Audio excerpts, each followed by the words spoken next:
చూస్తే కోనసీమ కుర్రోడు గోపి వీడియోలు చూడాలి. అనుకున్నదంతా జరగాలంటే వాడపల్లి వెంకటేశ్వర స్వామి గుడికి 7 వారాలు రావాలి. ఏంటి బాబన్న ఇంకోసారి?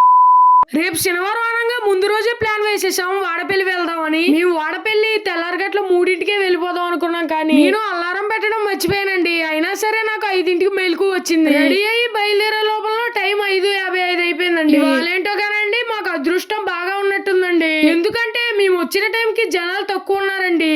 అలా ఫ్రీ దర్శనం లైన్ లోకి వెళ్తుంటే 2 అన్నలు పిలిచి దర్శనం అయిపోయిందా లేదా అని అడిగారండి. ఇంకా అవ్వలేదంటే, తమ్ముడు 200 దర్శనం టికెట్లు 2 ఎక్స్ట్రా తీసుకున్నాం, వాళ్ళు ఇప్పుడు రానన్నారు, మీరైనా దర్శనం చేసుకోండి ఫ్రీగా టికెట్లు ఇచ్చారండి. అలా కొబ్బరికాయ కొట్టేసి వాళ్ళు ఇచ్చిన టికెట్ తో 200 రూపాయల దర్శనం లైన్ లోకి వెళ్ళిపోయామండి. మొత్తానికి ఫస్ట్ టైం స్వామిని దగ్గరగా దర్శించుకున్నానండి. మీరు ఎప్పుడైనా వాడపల్లి వచ్చినప్పుడు ఇక్కడ ప్రసాదం కింద ఇచ్చే ఈ పులిహోర మాత్రం అస్సలు మిస్ అవ్వకండి. టేస్ట్ మాత్రం తీసేస్తుందండి. అది కూడా ఎంత కావాలంటే అంత తినడానికి ఉండదు, ఒకసారి పెడతారు. ఆ కూల్ క్లైమేట్ లో కాసేపు సరదాగా తిరిగి రిటర్న్ అయితే బయలుదేరిపోయామండి. అడగడం మర్చిపోయాను, మీరు ఎప్పుడైనా వాడపల్లి వచ్చారా లేదా కామెంటింగ్ చేసేయండి మరి.